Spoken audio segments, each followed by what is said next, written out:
And welcome back to the UMBC Ryan Odom Basketball Report. Gary Stein along with UMBC head coach Ryan Odom, and now joined by a young man who took control of the game on Sunday, leading UMBC to a thrilling come-from-behind victory. 68-66 was the final over the New Hampshire Wildcats. RJ Eytle-Rock joining us.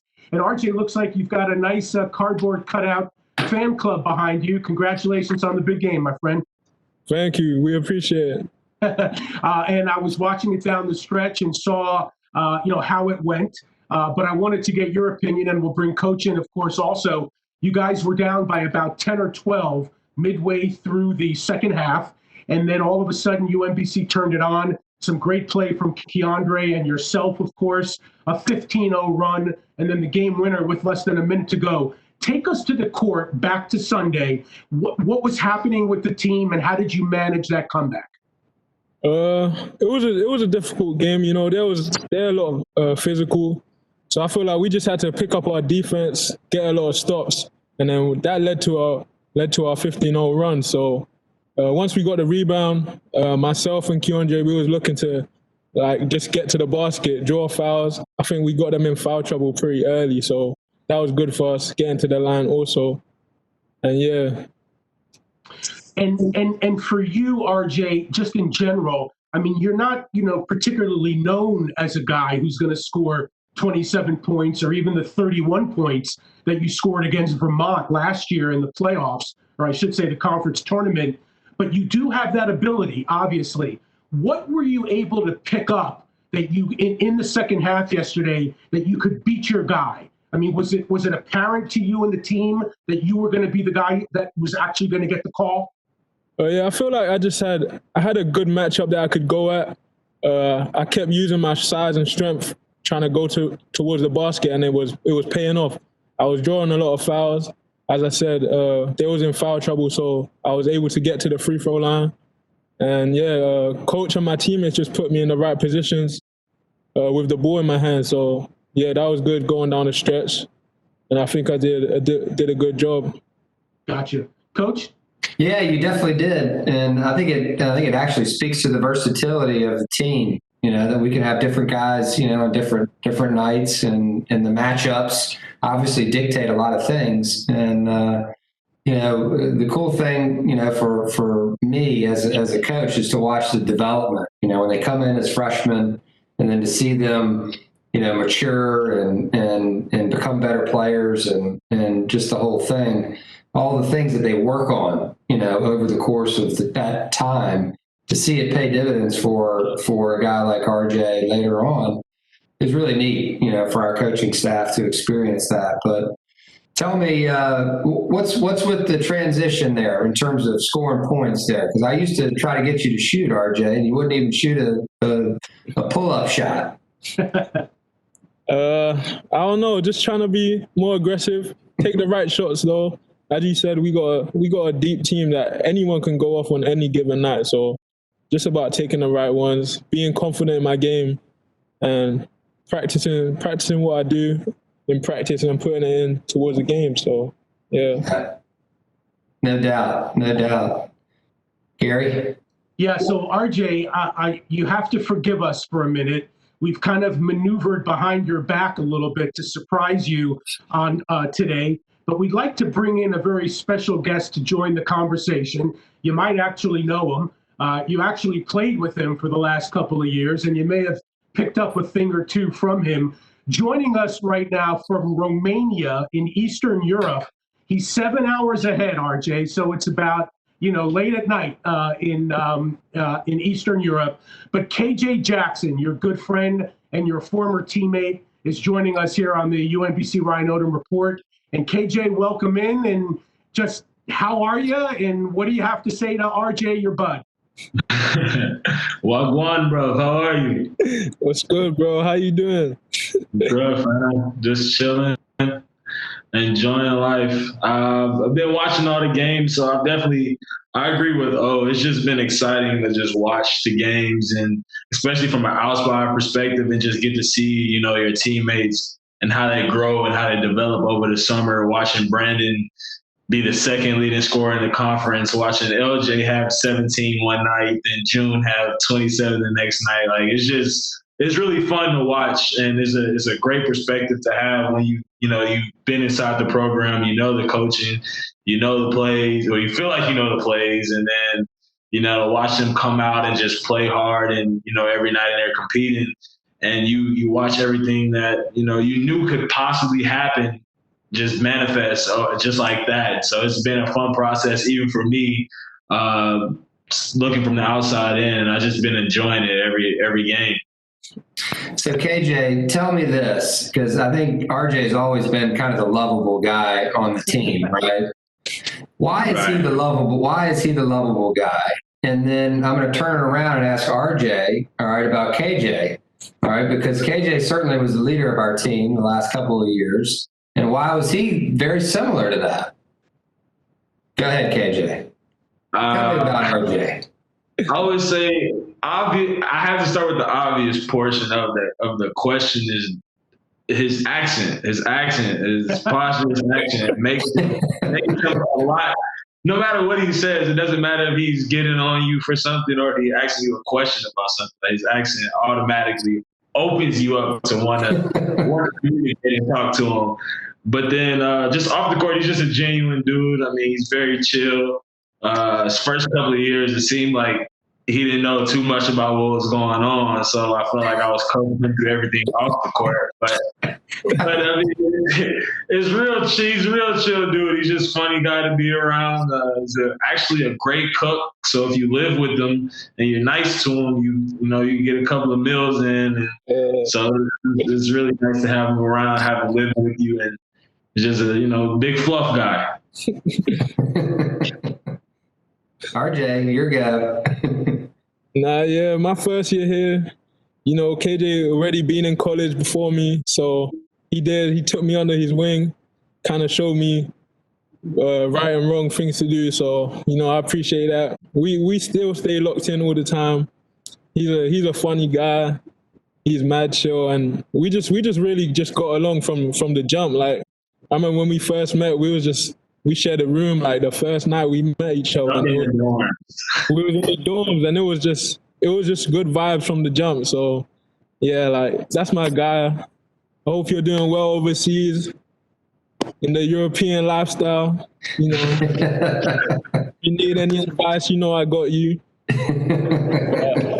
Yeah. So hey, let me pick it up, RJ. What did you cook for KJ? I used to cook for him all the time, really. Like I used to make him like, chicken, spaghetti. He was eating good when we was living together. That's why he was playing so well. The barbecue wings was the favorite. I got you. So KJ, now without RJ, what do you do? What do you do for food? Do you go out or do you cook? So luckily enough for me, the Romanian dollar is about $4. It's $1 US is $4 Romanian dollars. So I can afford to eat out a couple of times and enjoy that. I have a teammate also who he actually genuinely likes to cook different meals, and he always trying to get me to try stuff. So I try new foods with him and stuff, and he actually made me try some different type of pizza today. It was actually really good. So I don't mind it. I don't mind being a guinea pig as long as I get fed. And RJ always had a saying of, once he put on the gloves, it's getting real. And when he put on his little cookie gloves, it's funny. It's good though. So KJ, tell me a little bit about, because you and I were in close contact as you were, you obviously signed with an agent. You were trying to figure out, when you were going to get the call. Take us back into August, all right? And, things are progressing. You've got some options there. And then they call you and say, hey, we want you to sign, but we need you to be here when? And how did that go? And what was that like for you? It's weird because it's like you're waiting for this moment, but then when it happens, it's like, I can't believe it actually happened. And it was weird. I I remember all of August, I was working out very hard. One of my friends he built his whole garage, turned it into a weight room and stuff for Corona, and just having a couple of guys come over that we knew. And we were just working out every day. And I was told myself, I'm just going to work out and I'm just going to be ready. I'm just going to be ready. I'm just going to be ready. And one of my best friends, he called me and said, hey, I know, you're always working on stuff, but this weekend, let's go hang out and let's just relax. And we went out to a lake and we went to go chill and just take the weekend off and just kind of relax. And as I was just chilling and about probably 1 a.m. in the morning, my agent texted me, and typically, I was always awake in the summer at that time, but normally I kind of just read it and I'll respond later. I know he knows that it's 1 a.m., so he doesn't expect me to text him back. And I read the message and I said, oh, you what? I texted him back immediately, and he called me. He's like, you're up? And I'm like, yeah, I'm up. What's up? And he's like, well, you got a couple of options. And 2 teams want you to just, they want to sign you right now. And in that moment, I kind of was like, really? Like right now? And, I talked to him. He was like, yeah, calm down.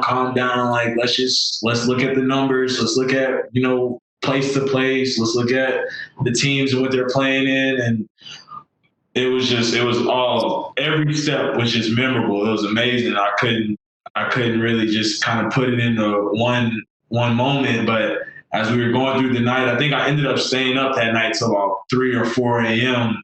talking to him. I ended up talking to my head coach now, Coach Dan. I ended up talking to him that night, and he told me what he wanted, what he was looking for, what was going to help me stay here, what was going to get me here indefinitely.